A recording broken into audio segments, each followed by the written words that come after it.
Thank you, Scott. And hello, everybody. I appreciate the fact that you're here this afternoon to listen to what we have to talk about.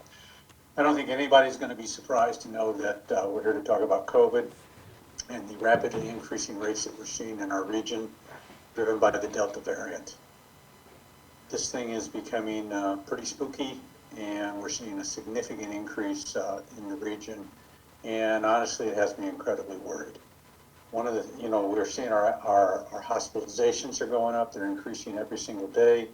And the situation with our beds and ICU beds is becoming critical. As you know, our mission is to protect, part of our mission is to protect our patients and our staff and the communities that we serve here in Southern Illinois. And this new surge of the COVID-19 variant is becoming quite the challenge. In order to help with that, we're going to take several steps here. First, beginning today, we've let everybody know that we're going to require the COVID-19 vaccination as a condition of employment at SIH. Each employee's circumstances will always be reviewed. There will be some who have legitimate medical needs or religious needs to have an exemption, and we have a process, much like we do with the flu, to handle those kinds of things. The employees who are completing the vaccine that have not completed the vaccine, they will be required to wear the N95 mask, and they'll also be required to submit to weekly testing so that we can make sure that the employees that are inside the treating our patients in the offices and what have you are adequately covered so they can protect themselves and protect others. We're also going to start to review our surgeries and our elective surgeries that require a bed. Quite frankly, we need the beds. We have to be able to account for the surge in the COVID patients that we're seeing in the region. And so those things that we can push off, we're going to move off into the future a little bit. So it's critical that we manage our beds. We also have revised our visitor policy so that we will allow one visitor per patient per day.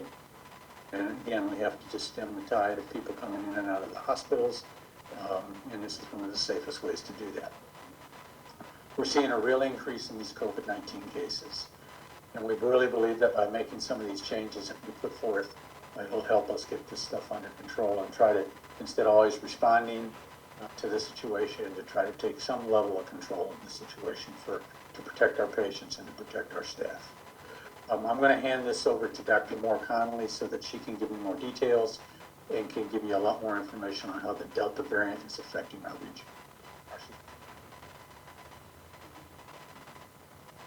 Thanks, Rex. As Rex mentioned in his statement, the situation is getting more critical with each passing day as we see rapid increases in COVID-19 across the region. Based on our most recent figures, we have seen more COVID-19 cases being admitted to our hospitals in the past few weeks than we have seen in months. Just last week, Jackson County recorded its highest daily case volume since the pandemic began. Our positivity rates at our community testing sites have risen from under 2% just 2 months ago to up to 17% in the last couple of weeks. By comparison, our highest positivity rate during the pandemic so far has been 18%. So we're almost there. And as we have seen that positivity rate climb in the community, we are seeing the impact on hospitalizations. Again, during the last week of June, we were at an all-time low. We saw only 2 COVID positive inpatients admitted to our hospitals that week. Those numbers shot up quickly following the 4th of July holiday and have increased each week, and we are currently at 55 COVID inpatients. Our highest COVID-19 caseload during the winter, during that peak, was at 65 patients, and we're rapidly approaching that number, and we are well into the second surge. Since May 1st, we have been monitoring our vaccination rates for those that are admitted to our facilities for COVID-19. And since May 1st, 85% of COVID-19 inpatient admissions have been unvaccinated. Out of the 18 COVID-19 deaths that we've recorded since May 1st in our hospitals, only 2 of those patients were vaccinated, and both of those individuals were over 65 and had other medical conditions. All deaths since July due to COVID-19 have been in unvaccinated patients in our hospitals.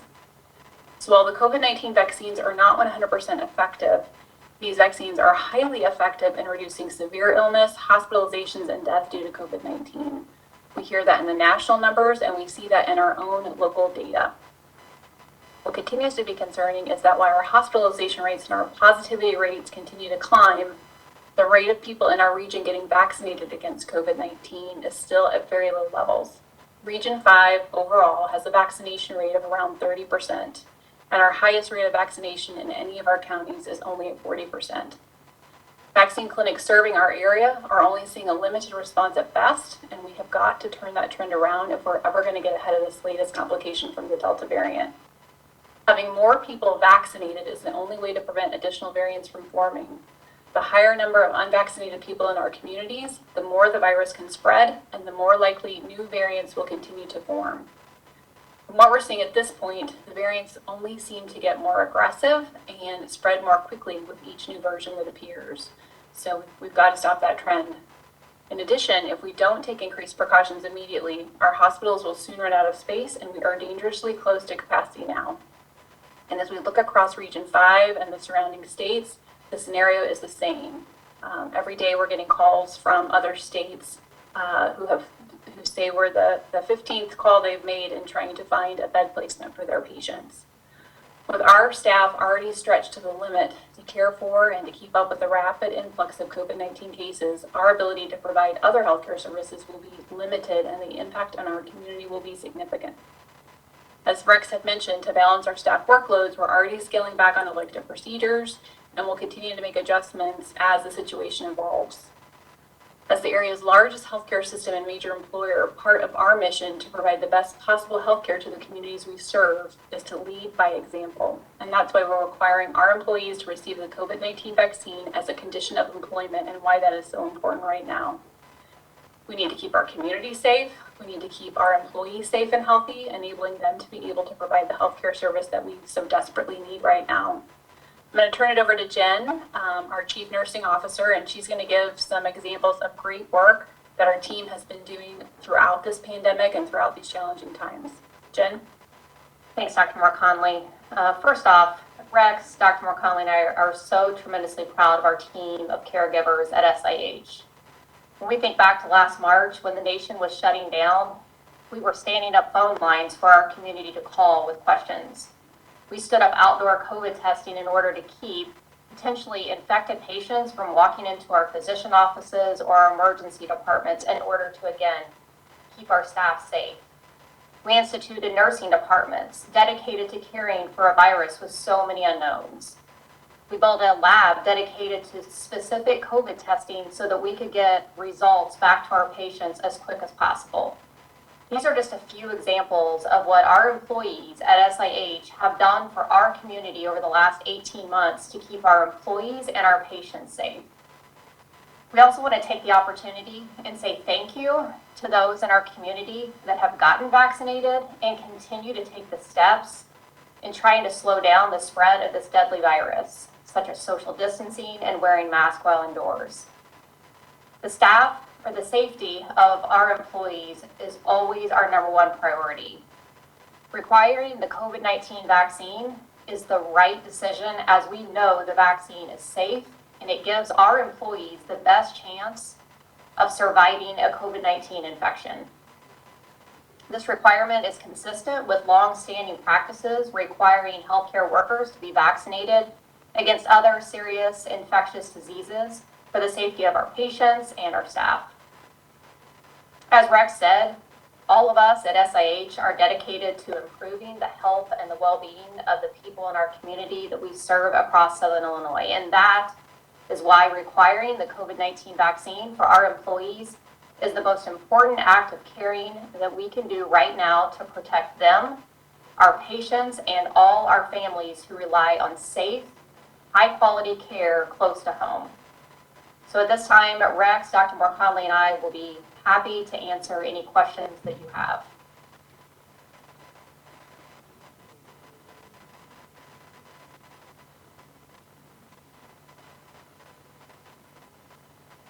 Just want us to fire away. Jeff Weinrich, News Director, WSIL TV. Two questions. First, would you be able to tell us what percentage, rough percentage of your current staff is already vaccinated? And then also with the critical need for care right now, We're hearing that some areas may be short-staffed already, and there may have already been some backlash to this and some resignations. So could you comment on that for us as well? Sure, I can start. I can take that. So at this point in time, 52% of our employees are vaccinated. And yes, staffing is tight. But again, that's how important we think this decision is for our community and for the safety of our staff. We know the vaccines are safe. 350 million doses have been given across the U.S., and we know that they're effective. We see that in our own data, along with the national data, that they are reducing severe illness, hospitalizations, and death. So we know that requiring the vaccine is the right thing to do for our employees, and it's the best way to keep them safe, and it's the best thing that we can do for our community right now. And Marcy, if I can just add one piece, Jeffrey, as we're making this decision, right, of course, staffing is top of mind. The announcement's been out for 3 hours, and as my nurse execs are rounding through the hospital and they walk into the ICU staff stand and applaud because they're so appreciative of us taking this stance and knowing that it's the right thing for our employees and for our community. So, thank you both. I'm Steph Whiteside with WSIU Radio. You mentioned that the hospitals in this area are approaching capacity because of the surge.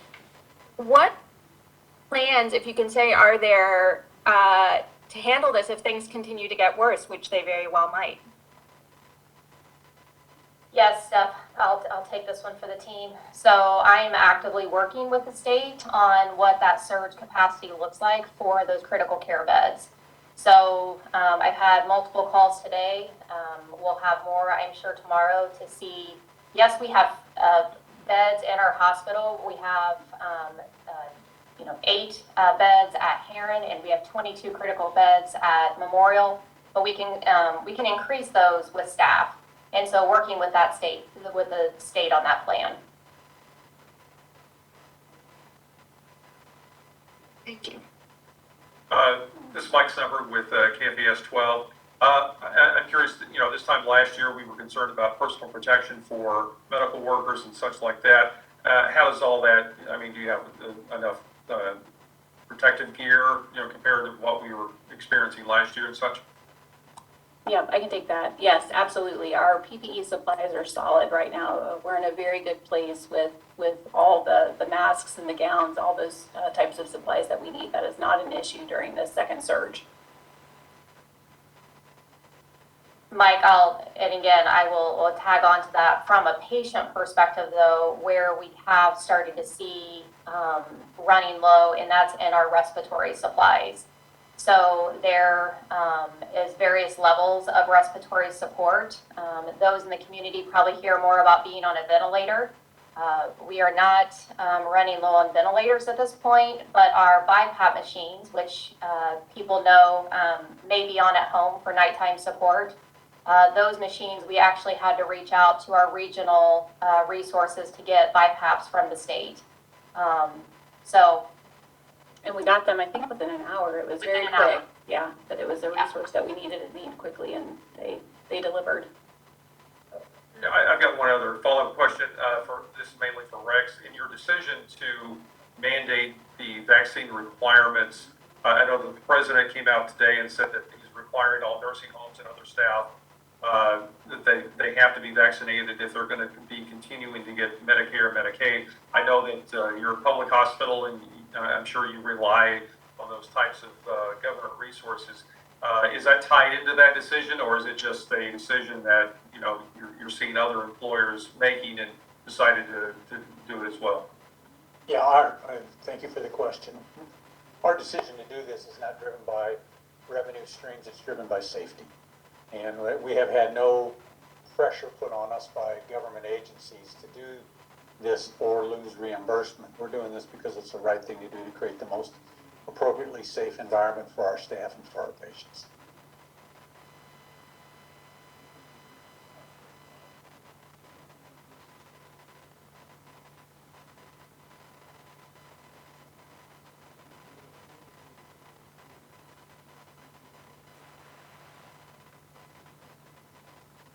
Hi, my name's Callie Cox. I'm with the Southern. Will you be requiring employees to get the booster shot after 8 months if that becomes available after September 20th? Yes, the FDA hasn't made that final approval yet, but our plan will be to require the booster.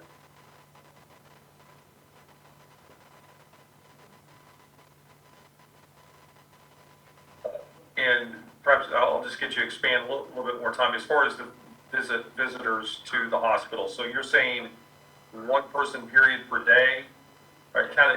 Can you go a little bit more in depth? I mean, if you got a family member and you got 5 people that want to visit, are you restricting it to just one person all the time, or can other family members visit? How would something like that work? Yeah, Mike, good question. So what we are moving to is one dedicated visitor for that day.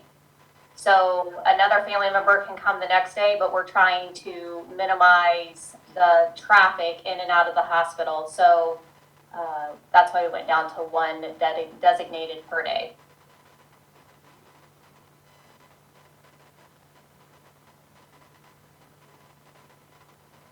Jeff from WSIO one more time. So just to follow up on so 52% vaccinated right now. I guess what, if any employees are watching tonight are going to read our stories tomorrow, I mean, what exactly is your messaging to them? What are you hoping to get them to change their mind if they haven't done so already? I mean, the vaccines have been readily available, as you all know, for quite some time now. This is for any of you. Right, we've been providing all along education to the staff, determining what their questions are, trying to answer those questions for them, connect them with good resources. We had a group of physicians, the employees put together some questions, sent in some questions, and we had providers answer those questions, and we have those out on video. We'll be sharing those on social media as well if we haven't already. And we'll be doing another town hall, I think that's next week, to answer any other questions our staff have that we haven't answered at this time around the vaccine. So continue to try to answer the questions as best that we can for them. And the data. So we've been really transparent with our data as well. I think we're going to start sharing some of that on social media also. That really makes it clear what we're seeing right now is primarily unvaccinated patients coming into our hospitals, and showing that the vaccines really do help decrease the likelihood that you're going to get severe illness, need hospitalized, or have a death due to COVID. So being transparent with that data, sharing that data with our staff, answering as many questions as we can, and connecting them with reputable resources. So Mike, again, I'm kind of curious, when you're talking to the patients, those who haven't got the vaccine, what are the reasons? Are they doing it because they're reluctant to get the vaccine, they haven't had time, or they're needing more information? What is kind of the reason for just them not getting it at this point? You know, some of it boils down to a lot of bad information out there. A lot of stuff that's been put out that is not true about the vaccine. Quite frankly, just the lack of access in some respects, or how to find what the true story is around the vaccine. There may be other reasons, and Jen, our Dr. Moore Conley, can comment on that. One of the things that we see as really important is getting the right information out there so people understand how helpful this vaccine is and how safe this vaccine is, so that they in fact can make a good decision. And I also think some, particularly younger folks, think that they're, I'll get sick, but I'll get through it. That's, this Delta variant's a different beast, and it produces a lot higher viral load, and you just don't know how it's going to surface in your body and how it's going to attack you. And so we want to get accurate information out there so people can make a good decision. Jen or Marcy, anything else you wanted to add to that?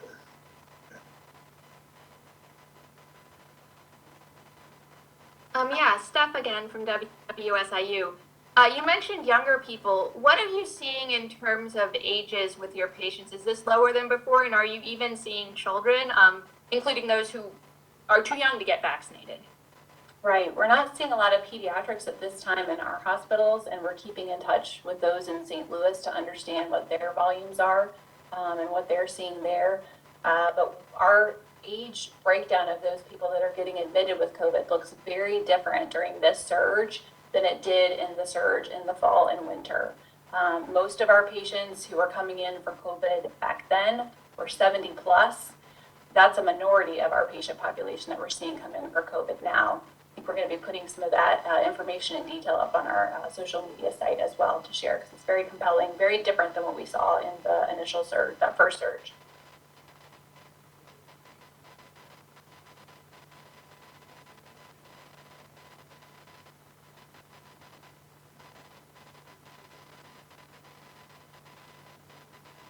Sorry, I know we're on news, folks. We're getting close to deadline here, so I don't want to delay us. But Rex, you mentioned bad information out there. You've got a bunch of journalists on this call with you.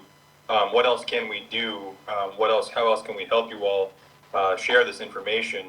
And that could be another call outside of what we're on now. But I mean, I think that we're all competitors, but we're all team members in this effort here. So let us know, even if it's not on this call, what else can we do? We want to help, and I think that's a key component going forward. Jeffrey, I appreciate that, and one of the things I like about our media down here is this isn't a gotcha environment, and it's just about doing the right thing and taking care of folks. Anytime you can encourage people to get real facts, and our information we're providing out there are real facts based on science, based on reality, the more that's going to help. There's too much of people thinking that the preeminent source of medical information in the country is the comments section in Facebook, and we need to get away from that. And our media getting that story out there that there is information. Here's how to get. Here's what we've got out there. Here are the different places so that people can be informed accurately is invaluable.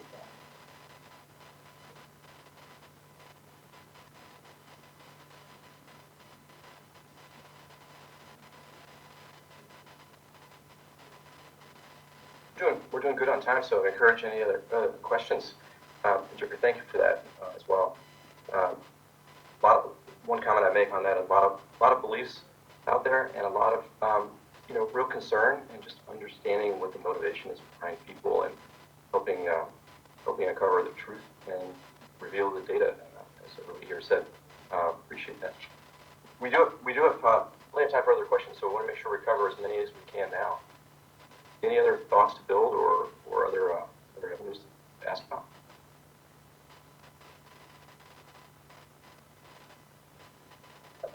I'm good on this end, so we're pushing deadline. Very good. I guess my only question would be, so the September, I believe you said it was 10th, would be the beginning of weekly testing, something like that, if I recall right. What's the procedure then? Is it that those employees are masked up and working until they get results? Is there quarantine periods in there for those folks? How exactly does that work for them as they go through that process? Jen, you want to handle that? I'll let Marcy. I think I heard her unmute, so.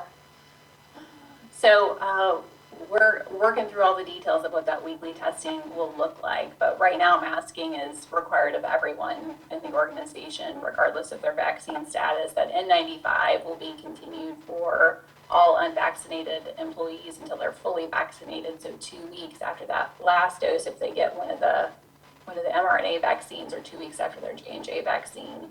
And then the weekly testing, we're working through that process, and we're going to be communicating how that's going to work to our employees soon. And I think that's the other message to get out there is, yes, we want to get more people vaccinated. We want to get people vaccinated as soon as possible. The other message is the thing that people can do right now is masking. July 27th, the CDC came out with recommendations that where there is high transmission of COVID, everybody, regardless of your vaccination status, should be masking in indoor areas. That's something that everybody can start doing today to help have an impact on what we're seeing with the spread. Put your mask on and get vaccinated.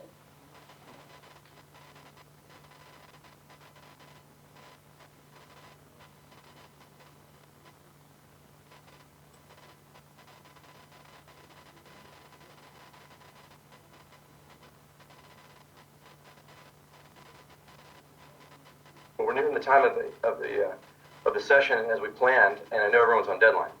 But if there is a question or two left that hasn't been asked yet, please feel free.